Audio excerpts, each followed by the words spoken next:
Assalamualaikum warahmatullahi wabarakatuh. Perkenalkan, nama saya Neneng Mulyawati dengan NIM 123100063 dari kelas 4B Prodi PGMI. Di sini saya akan membahas tentang isi buku yang berjudul Penguatan Kemampuan Kolaborasi dan Komunikasi dalam Konteks Pembelajaran Abad ke-21, Pemikiran dalam Pengembangan Penerapan Deep Learning, yang ditulis oleh Profesor Dr. Mubair Agustin MPD dan Yoga Adi Pratama SPD MPD. Nah, buku ini memaparkan pentingnya kolaborasi dan komunikasi dalam pendidikan abad ke-21. Penulis menjelaskan bahwa perkembangan teknologi dan kompleksitas masalah global menuntut siswa tidak hanya berbekal pengetahuan teoritis, tetapi juga kemampuan bekerja sama dan berkomunikasi efektif. Kedua keterampilan ini menjadi inti dari kurikulum modern yang seperti kurikulum 2013 dan Merdeka Belajar. Meskipun implementasinya di lapangan belum optimal karena masih banyak guru yang terjebak dalam metode tradisional. Selanjutnya, kolaborasi di sini bukan sekedar kerja kelompok, tetapi proses interaktif meliputi negosiasi, pembagian peran, refleksi, dan toleransi. Penulis menekankan bahwa kolaborasi sejati adalah aktivitas yang memperkuat karakter empati dan sikap menghargai antar siswa. Contoh konkret dalam buku ini adalah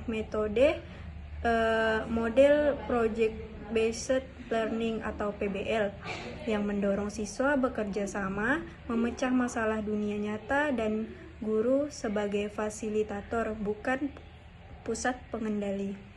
Selanjutnya tentang komunikasi, yang mana menguraikan bahwa komunikasi efektif mencakup penyampaian ide secara lisan, tulisan, dan digital, serta keterampilan mendengarkan aktif dan merespon dengan sopan. Penulis memberikan contoh latihan yang bisa diterapkan di kelas, seperti diskusi berpemandu, presentasi peer-to-peer, dan debat kelompok yang mampu mendorong siswa berpikir kritis, berani menyampaikan pendapat, serta menghargai sudut pandang orang lain. Selanjutnya, deep learning, yaitu pembelajaran mendalam. Nah, pembelajaran mendalam atau deep learning ini dijelaskan sebagai filosofi dan strategi pembelajaran yang berfokus pada pemahaman kontekstual, pemikiran reflektif, dan koneksi emosi nilai. Nah, penulis menolak pendekatan hafalan dan mengusung metode yang memfasilitasi siswa memahami, bertanya, menganalisis, dan meresapi suatu konsep. Pendekatan ini diharapkan mampu menumbuhkan pembelajaran mandiri dan berpikir kritis siswa. Nah, buku ini juga menyediakan banyak panduan praktis seperti diskusi kelompok terstruktur, di mana siswa diberi peran spesifik dan panduan reflektif. Selanjutnya, penugasan proyek berbasis masalah dengan tahapan identifikasi, riset, eksekusi, presentasi, dan evaluasi. Dan ada debat dan presentasi antar siswa untuk melatih keberanian berbicara dan argumentasi yang logis. Selanjutnya, studi kasus dan problem based learning agar siswa belajar memecahkan tantangan nyata. Nah, di bagian akhir, penulis juga mengajak guru untuk merefleksikan peran mereka dari penyampaian materi menuju fasilitator pembelajaran. Guru dituntut mampu merancang pembelajaran yang mendorong interaksi siswa, memberi ruang kreativitas, dan menilai aspek afektif serta sosial, bukan hanya kognitif.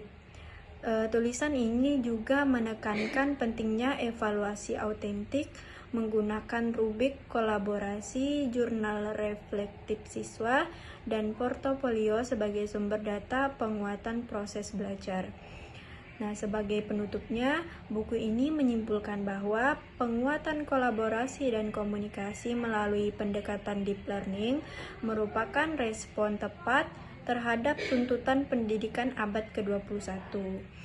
Implementasi strategi-strategi tersebut akan membentuk siswa yang tidak hanya cerdas, tetapi juga adaptif, empatik, dan komunikatif. Penulis mengajak seluruh pemangku kepentingan guru, sekolah, dan pembuat kebijakan untuk menghidupkan ide-ide dalam praktik nyata, bukan hanya di atas kertas. Nah, buku ini bukan sekadar teori, tetapi adalah panduan praktis yang menantang kita untuk berinovasi di kelas. Marilah kita jadikan kolaborasi dan komunikasi sebagai budaya belajar dan deep learning sebagai poros utama. Dengan begitu, kita bukan hanya mencetak lulusan yang berpengetahuan, tetapi generasi yang siap berkontribusi di dunia kompleks dan penuh tantangan ini. Mungkin cukup sekian yang dapat saya sampaikan. Kurang dan lebih saya mohon maaf. Wassalamualaikum warahmatullahi wabarakatuh.